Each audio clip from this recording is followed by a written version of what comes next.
All right, let's see. One summer day, a man named John Randolph was hiking through a remote forest in Colorado when he began to smell something terrible. Intrigued, he followed the smell until it brought him to this clearing, and in the clearing, John saw what looked like an old campsite. Now, John is out in the middle of nowhere, and so the idea that somebody was camping out here in what looked like a long-term settlement was pretty bizarre to John. And so John walked into the clearing to see what was going on, and when he turned the corner and saw the ground in the middle of the campsite, he saw something that at first he couldn't even process. It was just so horrible, it just looked fake. But eventually he realized what he was looking at was real, at which point John turned around, sprinted out of there, and began screaming for help. But before we get into that story, if you're a fan of the strange, dark, and mysterious delivered in story format, then you come to the right place, because that's all we do, and we upload once a week. So if that's of interest to you, please invite the like button. Something so scary and horrifying that it causes a full-grown man to turn around and sprint in a panic, screaming his fucking face off? Yeah, I'm down to see what the fuck this is about. Okay, let's get into today's story.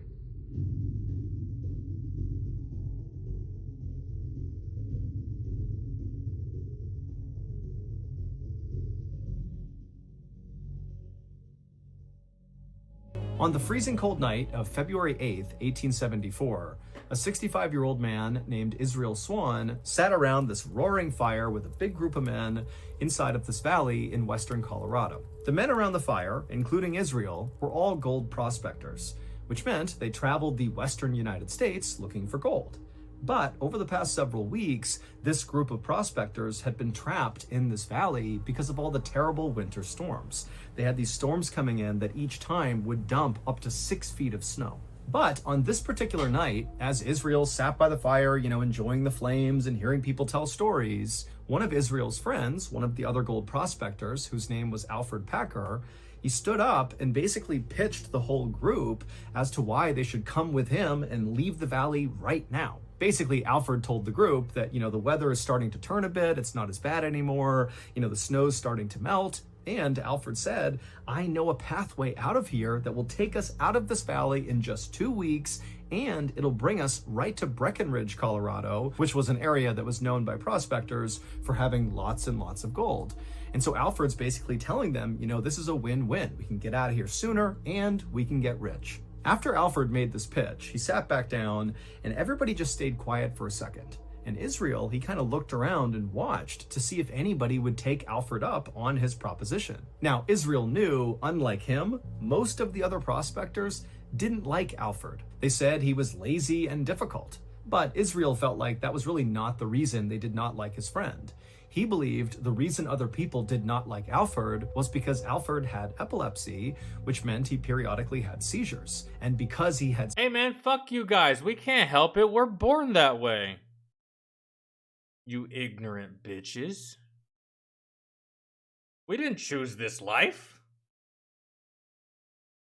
Which meant he periodically had seizures. And because he had seizures, it kind of made him a liability for journeys like this. Okay, well, listen, now that I heard you out completely, you're not wrong, okay? I completely understand. You're not wrong, man. We fall the fuck out, we shake, and then for about like a week and a half, we're pretty much useless because we're recovering from the strain and the devastation that just happened inside of our body. I understand. I get it. Even today, right? Like, luckily, I had medication. Had there been no medication, I wouldn't even have been able to serve. You know what I mean? So, where, the whole group really needs to rely on everybody and everybody needs to pull their own weight. And so they were kind of worried about a guy who at any moment could just become kind of useless because he was having a seizure. Yes. But for Israel, Alfred's epilepsy really didn't matter. He didn't feel like Alfred was some huge liability. He felt like Alfred was actually very smart and quite bold. And so for him to stand up and make this pitch just kind of felt like in keeping with who he was. He was somebody that wanted to get things done, and Israel liked that about him. However, just because Israel liked Alfred, that didn't mean he was just going to naturally go with Alfred and do his big plan, but he was at least thinking about it. And as Israel was weighing out the pros and cons of, whether or not he should go with Alfred, he happened to look across the fire and he saw one of the men, this really big guy, was sitting there looking really serious and just shaking his head slowly back and forth like, no, you guys can't be considering leaving early. And then the big guy stood up and he held out his hand right in front of Alfred, basically telling him, like, don't say another word. And then this guy, while still looking at Alfred, he said, if you leave right now, all of your friends will die. And then this big guy sat back down again, and then everybody around the fire just sat there really tense for a few seconds in total silence. The big man who had just spoken was not a gold prospector. He was actually very different than the rest of the people sitting around this fire. His name was Ure, and he was a Native American chief of the Tabawatch band of the Ute tribe. And Chief Ure had actually saved the lives of everybody, Israel and Alfred included, who was sitting around this fire. Because a few weeks earlier, this whole group of gold prospectors had wound up lost in this valley, which was the valley where Chief Ure lived with his tribe, and he had found them stumbling around on the brink of death with all the snow coming down. And so Chief Ure and his people brought the prospectors some food and water. They helped them set up a campsite right near a river, and then Chief Ure told them to stay put in this campsite and ride out the winter, and then in the springtime, when the snow melts, it'll be safe for you all to leave. Now, at first, the gold prospectors were only thankful and just totally psyched that Chief Ure had found them and given them this campsite. I mean, this was great. And so they had no problem agreeing to, wait until the spring to finally leave. But now, after several weeks of being kind of trapped in this camp, the whole group was really starting to get restless. They were worried if they didn't leave soon, there'd be no more gold for them to mine. And for Israel specifically, there was even more pressure on him to go out and find gold, because he had told his family that this would be his last treasure hunting adventure ever. And so he really couldn't go home empty-handed. He literally needed the gold in order to continue to survive and take care of his family. So when Alfred stood up and broke the kind of tense silence and said to Chief Ure, thank you for your concern, but I am going to leave early and I just hope others will come with me. At that point, Israel saw the conviction in Alfred, and Israel really felt like he did need to leave now. He needed to get that gold. And so Israel said, you know what? I'll go with you as well. And then after Israel said he would go, 4 other gold prospectors also volunteered to leave early with Alfred. Chief, man, this is so ignorant. This is so ignorant, man. Like, it is very clear that this chief, native, bro. This guy knows this area. This guy knows this environment. This guy knows this land. And for you to completely ignore him like this, bro, is like literally the equivalent of, I don't know, man, me going to some ghetto ass fucking really, really bad neighborhood. And as soon as I get to the neighborhood, some dudes meet me at the beginning of the neighborhood and they're like, bro, no. And I'm like, what happened? Why? What's going on? And they say, bro, you walk in here, you probably won't walk out. So go ahead, we're doing you this favor, leave. And I still walk in there anyways? I'm not doing, man, hell no. This is, never ignore native wisdom. Ure could tell he was not going to change any of these guys' minds. And so even though he felt like this was a terrible idea, he shifted his focus from trying to stop them to just trying to give them as much information as he could about the area they were going to go into.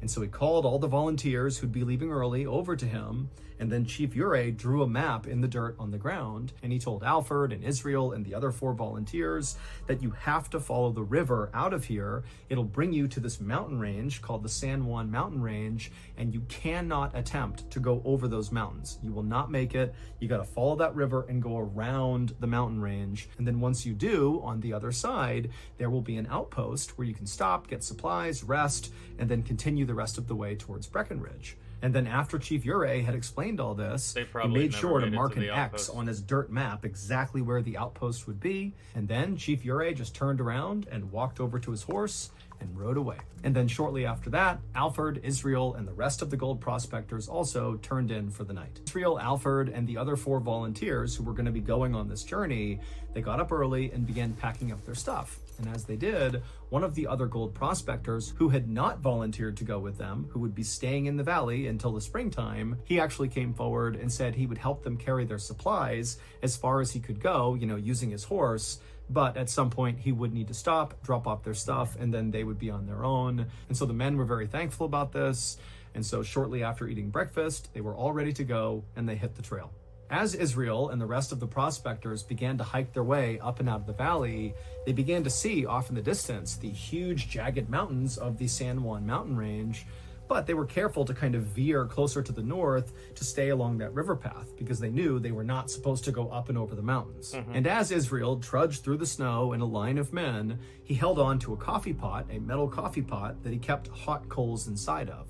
This not only kept his hands warm, but also, if he ran out of matches, he could easily start a fire using the coals. It was an old trick he had learned. And so as he's clutching this magnificent warm coffee pot in the freezing cold weather, Israel heard someone walking up behind him, and so he turned around and he saw it was Alfred. And he looked totally miserable, way more miserable than Israel was.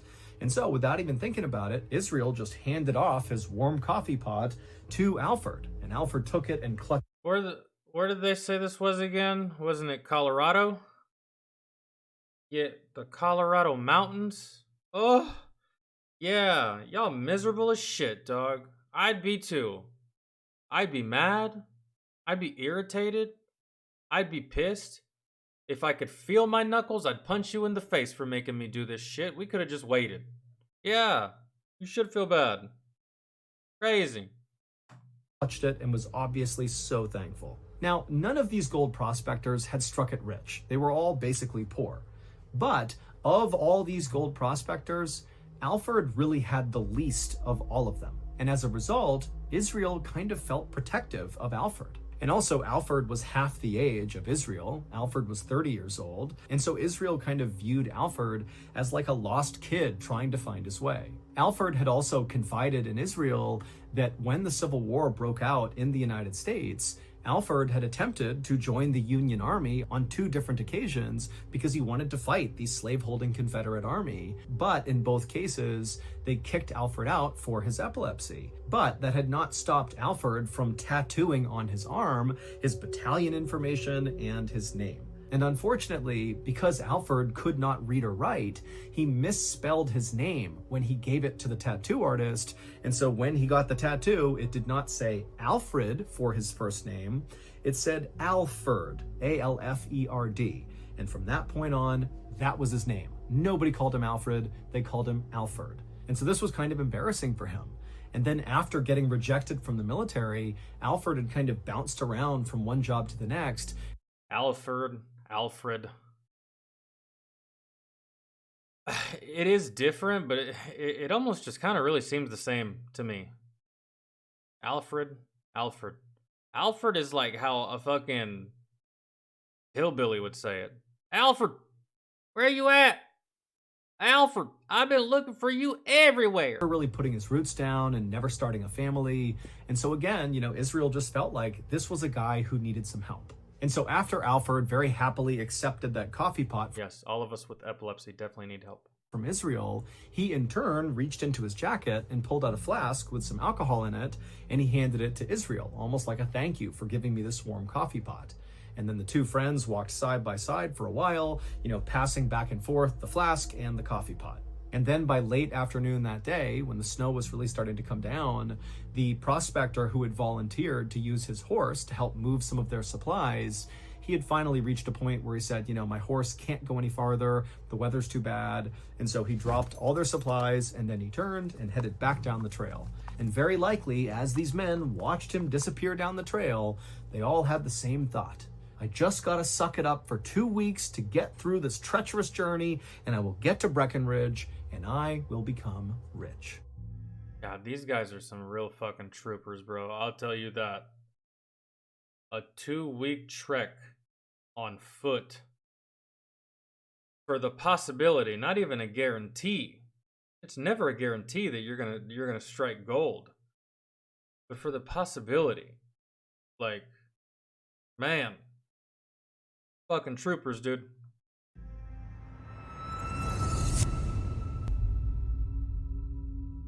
2 weeks would pass by, and Alfred is The real photo of the San Juan mountain range. My word. That is so massive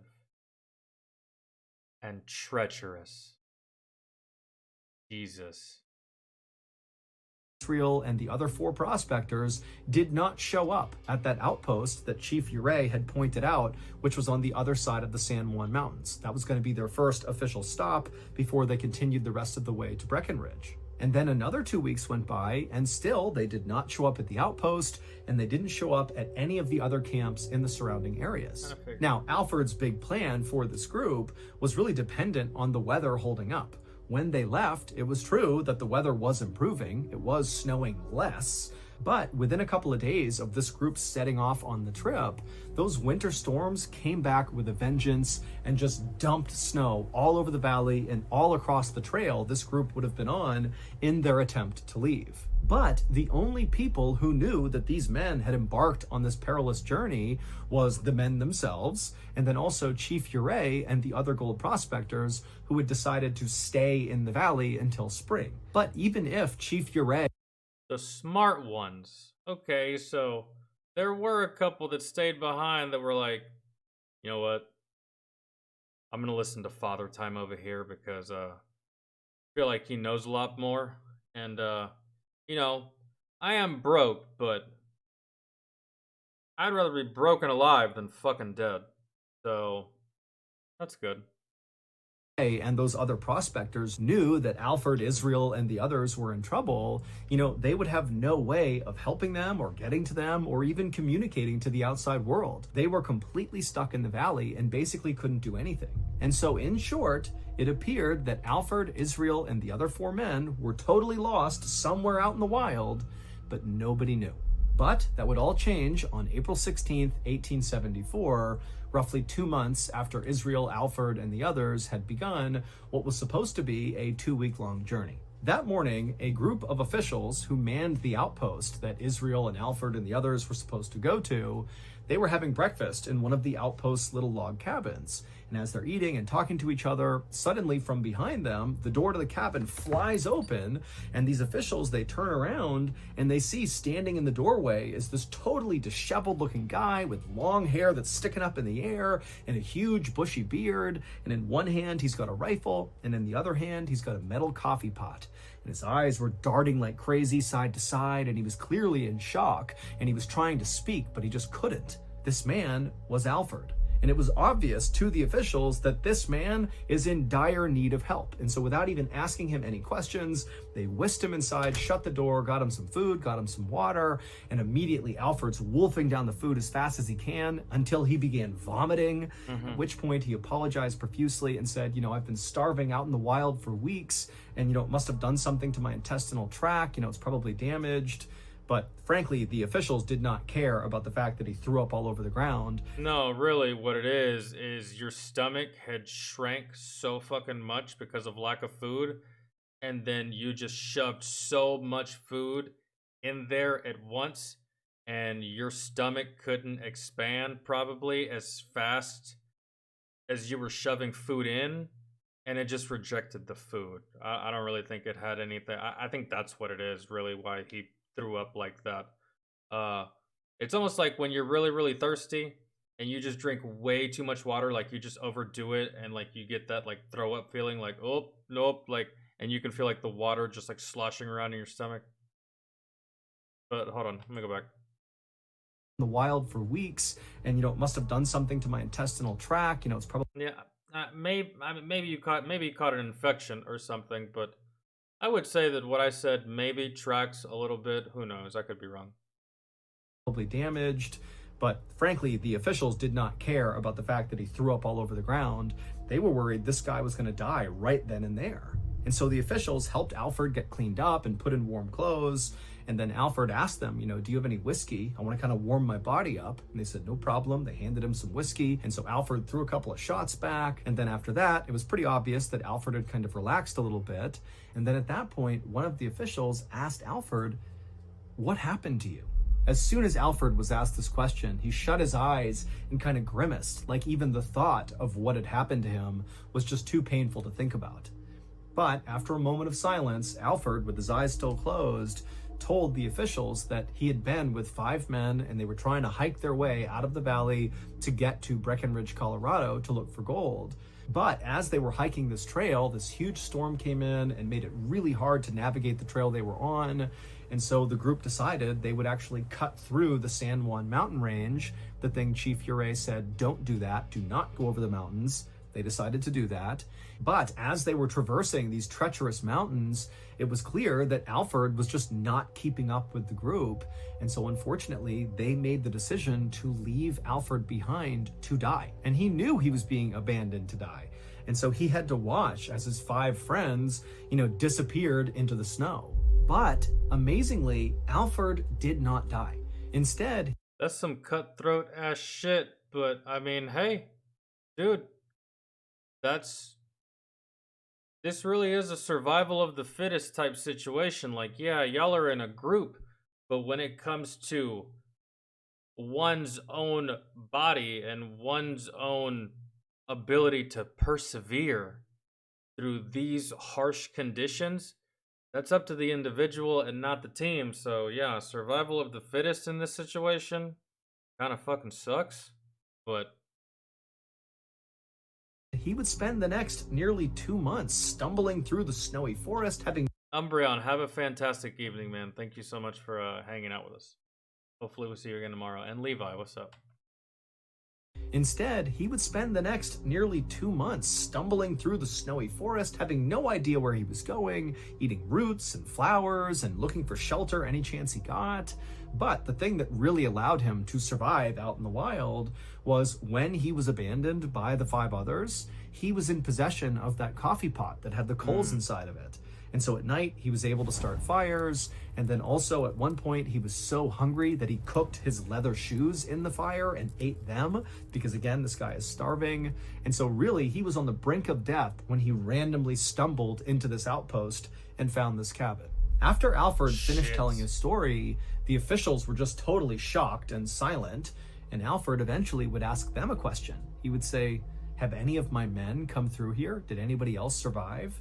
And they would say, "No, probably it's not. Only you. We have not seen anybody else." Now, the officials did not send out a search party right away, mostly because it seemed kind of obvious that Alfred's men were likely dead by this point. Yeah. It's been 2 months since they started that journey.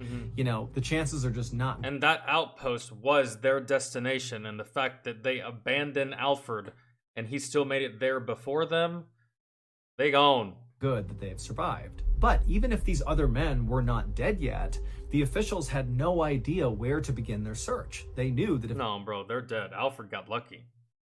These guys are... Because you got to remember, those guys took the mountain. Alfred didn't. They abandoned Alfred. So Alfred didn't go in the same direction that they went in. They did. If they actually wanted to go looking for these guys, they would need Alfred to lead the search because he's the only one who knows where they could be. But Alfred was not healthy enough to go out in the wild and lead a search.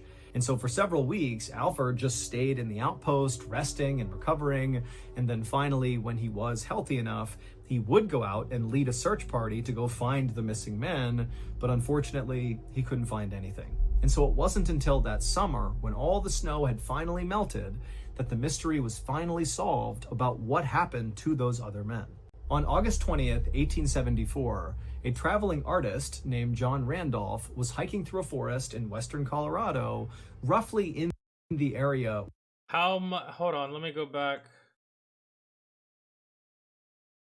Unfortunately, he couldn't find anything. And so it wasn't until that summer, when all the snow had finally melted. That summer, so roughly maybe about like 2 more months later. So a total of 4 months. Something like that. That the mystery was finally solved about what happened to those other men. On August 20th, 1874, a traveling artist named John Randolph was hiking through a forest in western Colorado, roughly in the area where those other prospectors would have been walking on their attempt to leave the valley. And as John Randolph was walking through that area, he began smelling this horrible smell. And so John followed the smell until it brought him to this clearing. And then in the clearing was what looked like an old beat up campsite. And so, being curious, John walked into the clearing to see who was in this campsite. But when he turned the corner and saw what was on the ground in the middle of this campsite, he froze, because on the ground in the middle of this campsite were 5 dead men all lying perfectly in a row. They were the source of the terrible smell. And right away, even though John was in shock from what he's seeing, he could tell that these 5 men did not die from something natural. One guy was missing his head altogether, and the other 4 had obvious signs of something being smashed really hard, probably repeatedly, into their heads. But that wasn't all. The other thing John immediately noticed is that the 5 bodies were in very different states of decay.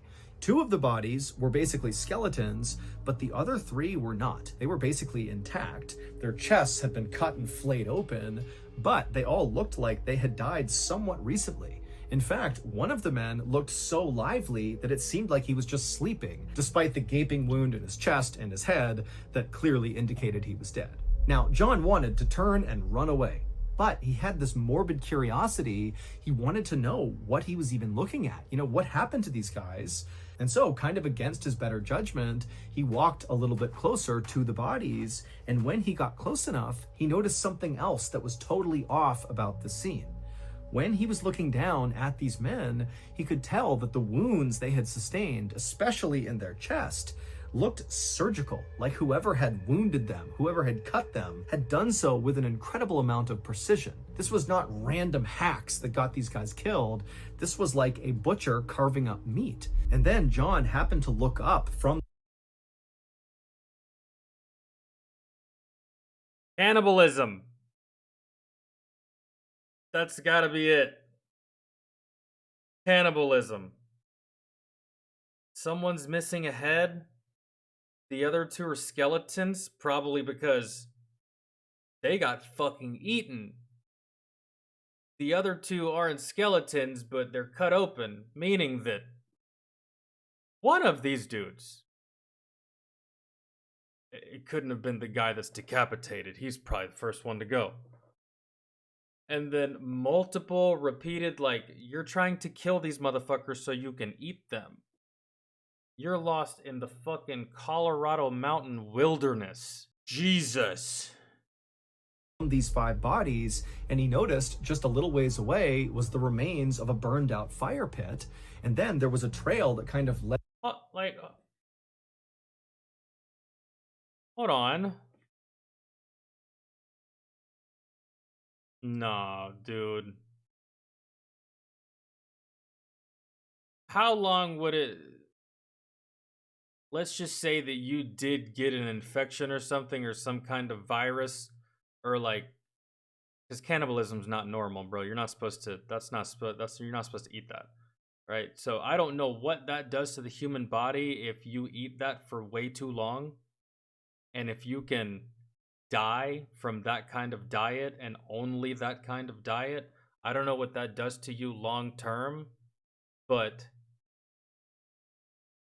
whoever ate these dudes, whoever killed them, clearly didn't die. Bro, this had to have been Alfred. It had to have. Because whoever ate these dudes didn't die with them. That's why I was asking about the effects of cannibalism, because, you know, one could say, like, okay, he ate these people and it sustained him for a while, but eventually that kind of diet eventually caused his death. Maybe so, maybe no, yay, I don't know. That could be said though, right? Maybe that has more to do with like medicine, and I'm not a doctor. But still, you know what I'm saying? Like, it had to have been Alfred. Let's see. Led off into the woods behind the fire. Because he's the only one that made it. I mean, he did tell a story, but was he telling the truth? Maybe he's so ashamed that he fucking killed these dudes and ate them just for survival that he just made up this shit that he was lost, when in reality, this dude had a fucking all-you-can-eat human buffet. fire. And so again, John, he wants to run, but he can't help but be really curious.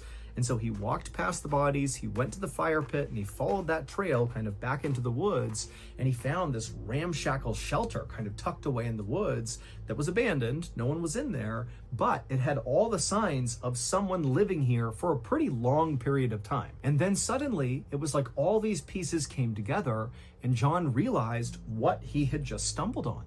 Clearly, those 5 men had been murdered, and the person who murdered them very likely lived in this camp. And over the course of what looks like weeks or months, this person was butchering these men and then cooking their body parts over that fire and eating them. Straight up Jeffrey Dahmer style. It makes so much sense. That's why you were puking. That's why you were throwing up, because you haven't had real food in months, bro. Months. You've been feeding off of people. Alfred, my dude. Man, it be like that sometimes, bro. I'm not getting on to Alfred because he did this. Bro, survival. I can't get mad at survival. But that's why he was throwing up, bro. He hasn't had real fucking food. And he ate real food, and that's why he puked it up. His body was like, ugh, the fuck is all this grease and cholesterol and sugar? Ooh. This is like a cannibal camp. And John, he's thinking, is this guy going to come back? Whoever lives here, are they coming back soon? He didn't know. And so kind of in a panic, he pulled out a sketchbook, he sketched the area, and then he turned and sprinted out of there to go find help. It would turn out John, the illustrator, was totally correct about what he thought was happening at that camp. After Alfred was left behind to die, those 5 other men carried on into the night up into the mountains, and then somebody attacked them, began killing them, and eating them. And that person was Alfred. That was why Alfred had survived for so long. It wasn't just that he was able to make fires at night. See, motherfucker told a story, it just wasn't the actual story. It was that he was able to make fires at night and eat his friends. Yes. Now, no one has ever been able to actually determine how Alfred went about killing these 5 men, or even blunt force trauma. Man, the fucking, what you were talking about, repeated blows to the head, blunt force trauma. That's how you kill someone when you don't have a gun or a knife. Surely in time he probably found cutting equipment and or made it, but in the moment, that's how you do it. So I wonder what he lied about. Did he lie about getting abandoned? Or did he get abandoned and then he walked and walked and walked and then stumbled across his friends? And when he stumbled across them, they were sleeping, and a situation of opportunity arose and he took it. So I wonder what exactly he's lying about. Because he says he was abandoned, which very well could be the case. He could have gotten abandoned and then found them later. My guess is that he wasn't ever abandoned at all, and he actually walked with these fuckers, and they camped out for the evening and finally settled down or whatever, and then when they were all asleep, it was just a systematic slaughter. Yeah. Got that fucking Charles Manson look to him just a little bit. It wasn't just that he was able to make fires at night, it was that he was able to make fires at night and eat his friends. Now, no one has ever been able to actually determine how Alfred went about killing these 5 men, or even when he killed these 5 men. All we know is that based on the investigation... But to kill all 5 of them, and Alfred looked like he didn't... Alfred looked sickly, like he was dying. He has been a cannibal the past 4 months. And he was on the brink, right? But what's impressive is he killed all 5 of these dudes, right? Like, he killed all 5. Like, guys, it's hard to kill one person, right? Especially when they're fighting back. Granted, you catch him off guard with a weapon, but it's hard to kill a man, okay? It's not an easy feat. But 5, without any of them alerting the other, and without any noises, or without anyone hearing, or without pushback, or without a fight, or without, like, Alfred's cold, bro. And not just because it's Colorado. 4 of his victims appeared to have been asleep when they were murdered, but the 5th victim, who actually was Israel, the one guy who really... Oh, man. I know why he saved Israel for last. Man, that kind of hurts. What an unfortunate situation. Really. But dog, at the end of the day, this is survival. You really will be surprised and shocked and disgusted at what people will and can and are capable of doing for survival. And man, poor Israel, because they were probably friends too. He probably looked at Israel the same way Israel looked at him. Like, you know, buddy, this guy's looking out for me. And like, that's why he was last, bro. Like, he probably, I don't think Alfred wanted, man, this is what I'm saying, man. Alfred didn't want to do this shit. He didn't, bro. But when life puts you in an impossible situation, sometimes you have to make impossible decisions, right? So, I mean, that's kind of a tragic, heartbreaking realization right there. The homie, man.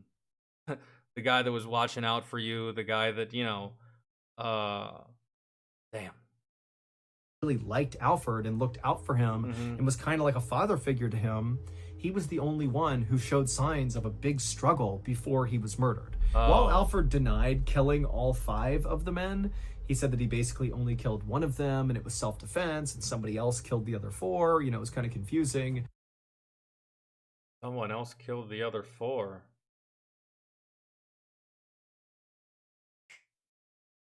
Theory time. Killed Israel last. If there's any truth to his story that someone else killed the other 4, then the person that killed the other 4, in my mind, would be Israel. Because Israel was the last one to die. So, you kill one in self-defense, Israel kills the other, Israel becomes a cannibal alongside with you because, you know, survival, right? He's got to bite the bullet. And then when y'all start to run out of food, you kill Israel. He put up the biggest struggle, meaning he was alive when Alfred attacked him. Right?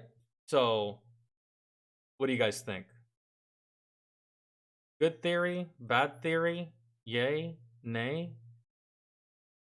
Just spitballing here. I mean, because it's not confirmed, no one knows, and, you know, so... You know, despite those claims he had, the one thing Alfred never denied was the cannibalism. In fact, Alfred straight up told authorities that he grew to really like the taste of human meat. In fact, when they searched that campsite that John Randolph found, they would find the remains of a dead deer that was right near the campsite. But despite it being right there, Alfred never attempted to carve it up and eat it. He just kept going back to his stockpile of human meat and eating perfectly good venison right there, just chilling, and still opted to eat humans. I mean, that's crazy. Literally just answered your question right there, Drago. There should have been plenty of game animals. There probably was. But homie did not like to deviate from his menu. He's like, nah, I'm gonna go with the number 1 again. Yep. I'm gonna have a little bit of Drew, a little bit of Phil. Yeah, I'll have Larry for dessert. Like, he did not. that. In the end, Alfred was convicted of murder and he was sent.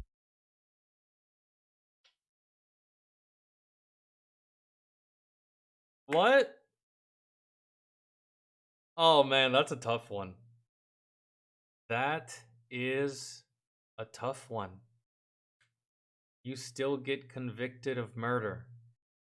Eh, I mean, come on now, man. Come on now. Example. What if there would have been another person on the island with Tom Hanks in the movie Castaway? Hmm? And one of those persons kills the other, right? For food. These things happen, bro. Survival. You going to jail? You're on a fucking remote island with no chance of rescue, with no hope, with no nothing. Right?